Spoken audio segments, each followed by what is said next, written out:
To make a long story short, the company broke up and returned to the more important concerns of the election.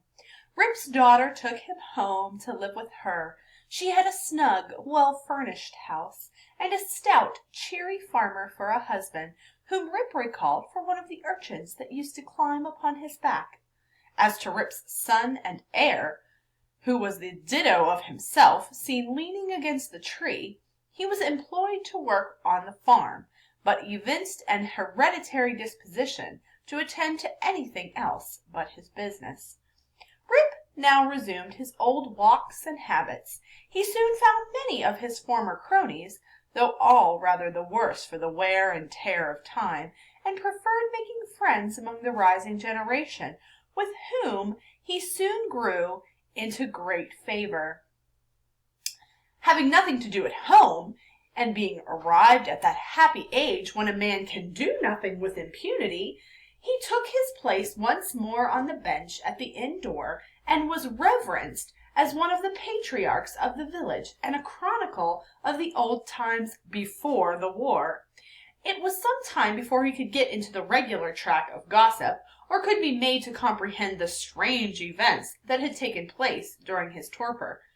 How there had been a revolutionary war, that the country had thrown off the yoke of old England, and that, instead of being a subject of His Majesty King George III, he was now a free citizen of the United States. Rip, in fact, was no politician. The changes of states and empires made little impression on him, but there was one species of despotism under which he had long groaned, and that was petticoat government. Happily, that was at an end. He had got his neck out of the yoke of matrimony, and could go in and out whenever he pleased, without dreading the tyranny of Dame Van Winkle. Whenever her name was mentioned, however, he shook his head, shrugged his shoulders, and cast up his eyes, which might pass either for an impression of resignation of his fate, or joy at his deliverance. He used to tell his story to every stranger that arrived at Mr. Doolittle's hotel. He was observed at first to vary on some points every time he told it, which was doubtless owing to his having so recently awaked. It was at last settled down precisely to the tale I have related, and not a man, woman, or child in the neighborhood but knew it by heart. Some always pretended to doubt the reality of it, and insisted that Rip had been out of his head, and that this was one point on which he always remained flighty. The old Dutch inhabitants, however, almost universally gave it full credit. Even to this day they never hear a thunderstorm of a summer afternoon but about the Catskill, but they say Hendrick Hudson and his crew are at their game of ninepins, and it is a common wish of all henpecked husbands in the neighborhood, when life hangs heavy on their hands, that they might have a quieting draught out of Rip Van Winkle's flagon.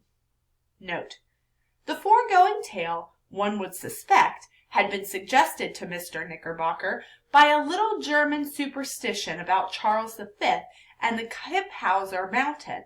The subjoined note, however, which he had appended to the tale, shows that it is an absolute fact, narrated with his usual fidelity. The story of Rip Van Winkle may seem incredible to many, but nevertheless I give it my full belief, for I know the vicinity of our old Dutch settlements to have been very subject to marvelous events and appearances. Indeed, I have heard many stranger stories than this in the villages along the Hudson, all of which were too well authenticated to admit of a doubt. I have even talked with Rip Van Winkle myself, who, when last I saw him, was a very venerable old man, and so perfectly rational and consistent on every other point, that I think no conscientious person could refuse to take this into the bargain. Nay, I have seen a certificate on the subject taken before a country justice, and signed with a cross, in the justice's own handwriting. The story, therefore, is beyond the possibility of a doubt. D. K.